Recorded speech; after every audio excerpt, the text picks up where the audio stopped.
Muy bien, seguimos en Infobae TV, estamos con Juan Carlos Dante Gullo, que es militante del Frente para la Victoria, legislador porteño, vicepresidente de la legislatura de la Ciudad de Buenos Aires. Muchas gracias por estar con nosotros. No, buenos días. Además es un referente de la juventud peronista en los 70 y comenzamos de ahí para abarcar después el presente. ¿Usted cree, Gullo, que este es un gobierno setentista, como se dice, o no? ¿Qué tiene de setentismo? Es peronista. Es un gobierno peronista y obviamente es una síntesis de todo lo que es la historia del peronismo, su práctica, que todavía está vigente. Pero usted entiende que, digamos que, como Cristina, como Néstor, son de su misma generación, de los 70, ¿usted entiende que eso ha influido, digamos, en la práctica peronista de este gobierno? Totalmente. ¿En qué sentido? Yo creo que no solo en este gobierno, muchas de las cosas que tienen la impronta y obviamente determinan el paradigma del peronismo, que es una incursión política fuerte, sobre todo en la Argentina, ¿no es verdad?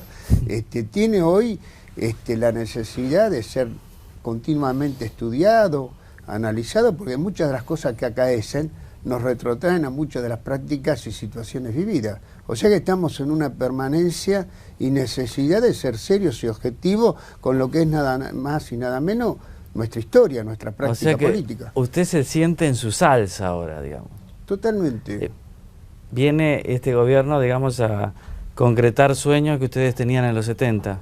Sí, y que eran continuidad de los sueños que tenían los fundadores del peronismo en los 40, y a su vez eso es síntesis de todo lo que es un pensamiento nacional, popular, y una cultura que obviamente no es un invento de esta década, sino que nos vienen de nuestra historia. Yo siempre repito lo mismo, mira, hemos cumplido hace poco el bicentenario, ¿no? Y cuando te tiran la palabra bicentenario, vos decís, miles de años de historia, no, 200 años.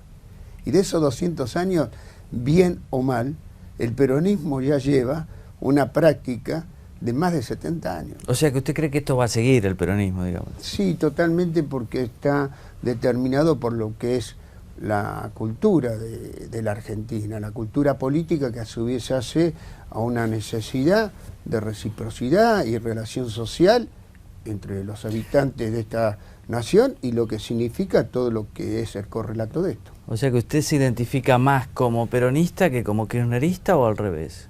No, yo me sigo definiendo peronista y por eso asumo con mucha naturalidad este momento. Obviamente, no podés dejar de obviar que Néstor y Cristina llevaron adelante lo que es la continuidad de este paradigma. Y lo llevaron muy bien. Y la cámpora, porque a veces me preguntan a mí, pero yo no sé nada de eso, así que le pregunto a usted, ¿la cámpora tiene algo que ver con Montoneros o no? ¿Por qué? Veo que siempre preguntan, ¿qué hay de distinto, qué hay de parecido entre la cámpora y Montoneros? La cámpora tiene mucho que ver con lo que es el rol que le tiene asignado esta realidad tan rica a la juventud. Y esto no es un patrimonio ni de este momento ni de los 70. En la Argentina el rol de los jóvenes viene desde nuestros albores, y bienvenido sea, ¿no? A nosotros nos comparaban con los chisperos, con French y Beruti, así que imagínate si tenemos para hablar de estos temas, ¿no? Ya está, podemos pasar no, al presente un poquito. Es un tema que a vos te interesa también. Es un tema que a mí me interesa también, pero como lo quiero mucho a Juan Carlos Dante Gullo y no me quiero pelear, no quisiera abordar tanto del pasado. ¿Pero hubo pelea? No. No, para nada. Pero si le preguntara algunas cosas me pelearía. No, quiero, esta es una semana muy particular, Juan Carlos.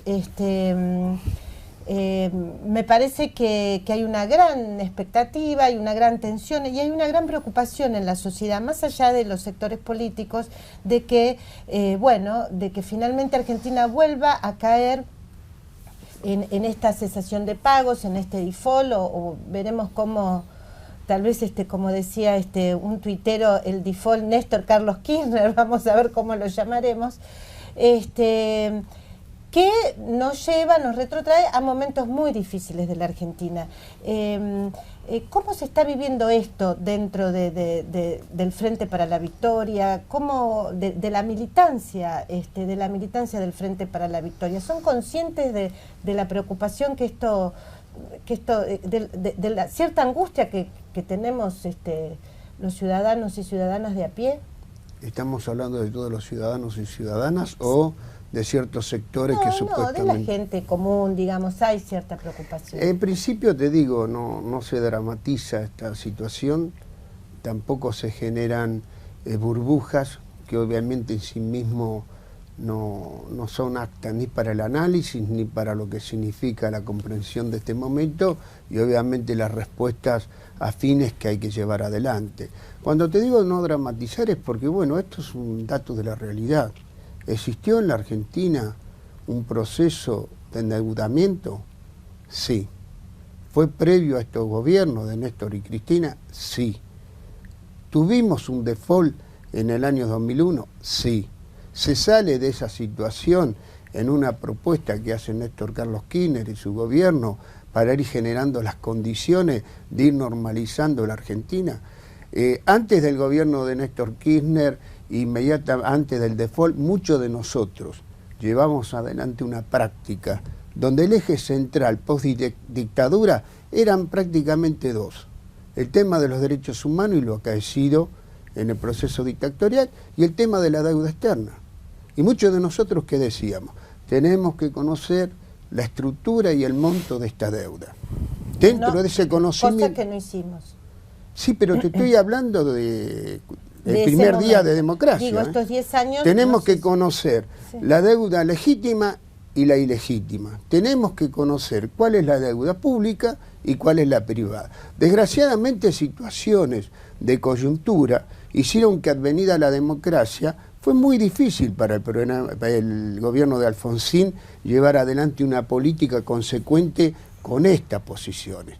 Calculá que en esa coyuntura histórica muchos de nosotros incluso decíamos, patria querida, quiere un presidente como Alan García. ¿Por qué? Porque Alan García había llevado una política diferente con respecto a la deuda externa que mantenía en su primer gobierno. Totalmente. Después, bueno, pero te quiero dar el contexto. Lo curioso es que después le fue mejor. Sí, te quiero dar este contexto, ¿no? Así que bueno, cuando Néstor lleva adelante... Vos lo que estás diciendo que nosotros como militantes, es lo que me estás diciendo, pasamos de decir... sí, como argentinos, de reclamar si querés. eso, claro, perfecto. Como argentinos, incluso cuando... Yo recuerdo que cuando Néstor comienza a llevar adelante este proceso de desendeudar a la Argentina, no se reían. Muchos sectores que hoy supuestamente están muy preocupados por el supuesto default y parece que no tuvieron nada que ver en esta historia, decían esto va a ser imposible, no se van a advenir los bonistas a esta propuesta de la Argentina, que fue una quita histórica. Entra en un primer tramo en el año 2005 un 70 y pico %. Hay una segunda postura y posibilidad donde Argentina ya tiene otra espalda, otro respeto, va ganando espacio, no solo a nivel nacional, diciendo no somos la Argentina del default, somos otra realidad, y en el plano internacional lo mismo, y entra el 93%, sí queda un 7%, de los cuales el 1% son los fondos buitre que han llevado esta instancia al juzgado de New York y obviamente genera esta situación. Que yo te digo, si la lectura es tan solo jurídica, yo abogado no soy. Y no me presto a entrar. Esta lectura es jurídica, es económica y es política. Y hay que verla dentro del contexto en cómo está hoy la Argentina. ¿Es la Argentina donde se anuncia el default? No. Esta es una Argentina que tiene otro margen de maniobra en términos económicos, otro margen de maniobra en términos de reserva. Como bien lo reconoce Griesa, es una Argentina que paga sus deudas. Vos calculás que acá hay angustia, como vos decís, hay cierta cosa que se juega, me parece incorrectamente, en cierto manejo de gurúes, o sectores que están muy condicionados y tendrían que trabajar antes de hablar, o pensar antes de hablar o analizar, porque es más de lo mismo y la verdad no ayuda. Y hoy Argentina ya pagó. Y acá ahora a fin de mes hay un pago al Club de París. O sea que Argentina no es un país que está, digamos, en cesación de pago o no puede pagar. Es un pagador serial, como diría la presidenta. Sí, y es verdad. Es verdad, porque incluso yo creo que del universo al volumen de esos unos 23% que aceptaron el canje, ya prácticamente se ha pagado un 60%, no es una cifra. Ahora, ¿usted diría que el 30 de julio vamos a arreglar con los fondos buitres o no? ¿Cuál es su feeling, digamos? No, yo creo que primero yo comparto el manejo que está haciendo la presidenta, el ministro de Economía y el gobierno nacional. Están manejando esto con mucha inteligencia, madurez. Si las condiciones de un acuerdo significan una situación razonable, legalmente correcta y obviamente en términos, insisto, políticos, económicos, que pueda ser llevado adelante, yo creo que se puede llegar a un acuerdo. Si no, no pasa nada el día después. No pasa nada. No. Yo creo que no. Dante, ¿y cómo crees que está llevando el gobierno esta situación que está, este procesamiento, este doble procesamiento, parece incluso que está sobre las espaldas del vicepresidente Amado Boudou? ¿Crees que lo está manejando bien? ¿Crees, como dicen los senadores, incluso el Frente para la Victoria, que debería pedir licencia, por ejemplo? No, no tiene ni que pedir licencia ni ninguna de las cosas que supuestamente arremeten desde ciertas instancias mediáticas o cierto arco opositor. Acá hay una justicia que está actuando, dejemos que actúe la justicia. Ahora Navarro, el chino Navarro, que es del Frente para la Victoria, ha dicho que si él fuera Boudou, él pediría licencia. Lo que pasa que no es Boudou. Navarro, el legislador de la provincia de Buenos Aires. Sí, bueno, pero correrá por cuenta del chino Navarro. Yo creo que no es Boudou, eso está claro. Digo por lo parecido incluso. Sí, o sea, ¿vos te parece que no le perjudica la imagen del gobierno? En absoluto, yo te digo... esa presencia así, casi... No, porque el gobierno molestaría si el gobierno hace o toma acciones donde se interrumpe un proceso que está en la justicia. En la medida que el vicepresidente se adviene a las convocatorias que se le hacen y va a declarar, no hay nada. Distinto sería si, viste, se patea el tablero, se rompen las hojas de... Pero honestamente yo esto también lo vivo sin dramatizar. Bueno, y te digo, ¿por qué uno adopta estas posiciones? Como en el caso del tema anterior. Vos hablas de la angustia de algunos sectores. Yo te puedo decir que si hoy haces una encuesta, por amplia mayoría la sociedad respalda las políticas de Cristina, porque confía en que hay un barco en la negociación con los buitres, en la negociación con los buitres. Totalmente.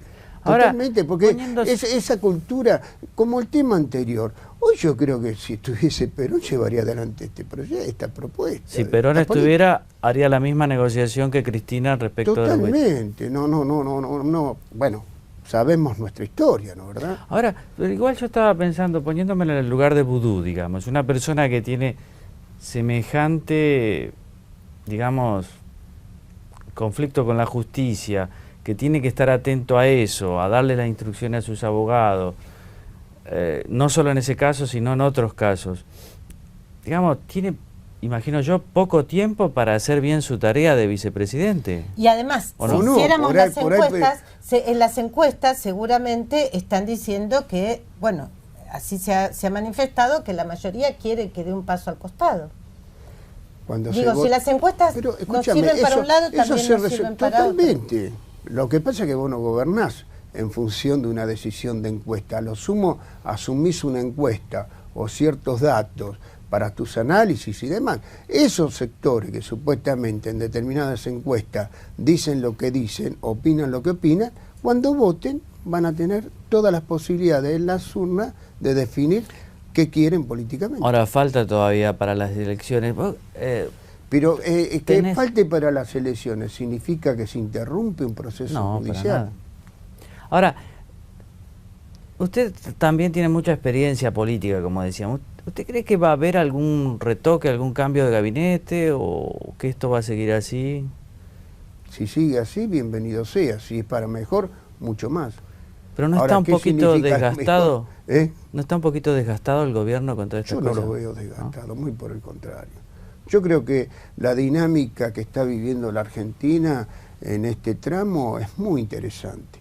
Poco analizada por ciertos sectores que obviamente especulan con que esto es una dictadura, esto se cae, esto explota, pero hoy el mundo que se ha conformado es un mundo donde Argentina no es un convidado de piedra, muy por el contrario. Ahora, ¿y cuál es su candidato para el 2015? No, yo no tengo candidato, pero honestamente cuantos candidatos quieran presentarse, hombres o mujeres, compañeros, mejor. ¿Pero quién le gusta más? Scioli, Randazzo, digamos del espectro kirchnerista. Yo voy a trabajar para llegar a las PASO, y una vez que las PASO determine quién es el compañero o compañera que va a expresar o representar al frente, voy a ponerle todo mi apoyo. Esto que digo, además, lo defiendo también. ¿Y cómo es que trabajas hasta las PASO si no trabajas para ningún candidato? ¿Y por qué tengo que trabajar? Si yo soy peronista y aliento a todos, ¿por qué voy a trabajar para uno? No, digo, vos decís que por ahí alguno... ¿De qué modo trabajás hasta las PASO? Todos los días trabajando, militando, haciendo política, generando condiciones de que este proyecto continúe.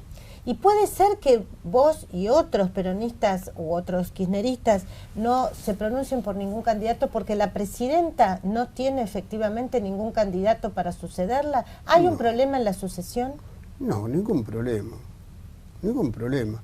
Además, esto de que tenés que definirte por un candidato, honestamente, ¿de qué manual sale, de qué situación? ¿Por qué te tenés que definir por alguien? Si vos podés definirte por lo principal, que es un proyecto. Yo voy a bregar para seguir defendiendo mi identidad, mi ideología. Pero en las PASO por alguien vas a votar. Totalmente, aquel que exprese y represente mejor este proyecto. ¿Y quién sería hoy de los que están? Te vuelvo a insistir, no voy a hacer nombres. Así como te digo, pero alguno tenés, así como favorezco que en la interna nuestra haya distintos candidatos y ya expongan sus propuestas e ideas, no veo mal que a nivel del arco opositor haya distintas intenciones y que hagan política. Yo prefiero que hoy, así como te digo, para el 2015 todavía falta mucho, porque es un año y pico para llegar a las PASO, ¿no? Así como te digo esto, te digo, prefiero que hoy en la Argentina, en el centro del tablero, estén instalados candidatos que quieren ser y ojalá se expresen con todos los elementos, con todas las intenciones de decir quiero un país así, no quiero esto, no que hagan, viste, situaciones de equilibrio permanente que no conduce a nada, ¿no? Ahora, yo prefiero una Argentina así, y no esa Argentina que al candidato te lo designaban a dedo, o te lo imponían a dedo, o te lo sacaban a dedo. Bueno, Cristina fue candidata a dedo. ¿De quién? De Néstor. No era la candidata natural en el 2007. ¿Vos crees que no? Bueno, estoy convencida de que no. Es una apreciación, yo creo que sí. Bueno, había una disputa si era Néstor o Cristina. Fue una decisión a dedo, claramente. Yo creo que fue una candidata muy bien pensada y objetivamente... Muy bien pensada por Néstor, pero digamos... Por todos, ¿no? Por todos. Ahora, es una apreciación. Y ya está ¿vos crees que apareció, digamos, la persona, el hombre o la mujer que expresa mejor que todos al kirchnerismo? ¿Están ahí, digamos, entre lo que se ve no o es falta? fácil, no es fácil. Después de los años de conducción y referencia muy fuerte de Néstor y hoy de Cristina, no es fácil una sucesión o decir, sí, esta persona. Por eso la multiplicidad de posibilidades que tienen muchos compañeros y compañeras, que bienvenido sea. A mí me pone contento que un espacio, una realidad como el peronismo, el Frente para la Victoria, tenga opciones de muchos nombres y apellidos. Si eso lo trasladás a la función pública, a la actividad política, a la militancia, a la gestión del día a día, todavía seguimos siendo una fuerza de una gran importancia, que no solo determina el presente, porque la agenda, guste o no, la sigue imponiendo el gobierno, sino que además va avanzando más allá incluso del 2015. Acá hay cosas que van a ser irreversibles y además hay acciones en términos de política y hay determinaciones en términos de definiciones políticas que, como esto que hablábamos, 70 años de historia y por más. Yo creo que no hay que recordarle mucho a la gente 70 años de historia porque me parece que se va a enojar, sobre todo por un presente muy complicado. Pero ¿por qué se va a enojar? Te bueno, acepto el desafío sin que discutamos. Otro día te prometo, pero bueno. Mi última pregunta por lo menos. Hay quienes dicen que el verdadero heredero, entre comillas, o el candidato que quisiera Cristina Fernández de Kirchner es Mauricio Macri. ¿Sos de los que piensa eso? No. Yo creo que tenemos una posición totalmente contraria a lo que sustenta hoy el ingeniero Macri. ¿Pero no le convendría al Frente para la Victoria un yo creo que no hay que pensar, yo no hago esos tipos de análisis o especulaciones, yo siempre pienso que le conviene a la Argentina, ¿no? Y si lo que viene le conviene a la Argentina, yo voy a ser uno de los tipos que voy a poner el hombro y ayudar. Yo pienso en la Argentina y en mi pueblo. Después las especulaciones, hoy mira, decir que puede haber especulaciones de momento, electorales, esto le queda grande a cualquier candidato. Incluso lo que yo estoy observando del arco opositor es una situación muy mediática y del día al día, y ver cómo no te salpicás en el charco, ¿viste? Ahora, y desgraciadamente, por más que te cuides los pantalones, siempre te van a salpicar y vas a quedar expuesto. Ahora, ¿quién es mejor presidente? ¿Quién ha sido mejor presidente, Néstor o Cristina? Mirá, si vos me apurás, son momentos distintos. Incluso en este tema del peronismo, yo sí creo que si hay alguien que comprendió la visión totalizante y estratégica de Perón, es más Cristina que Néstor. ¿Más Cristina que Néstor? Sí. ¿Más peronista que Néstor?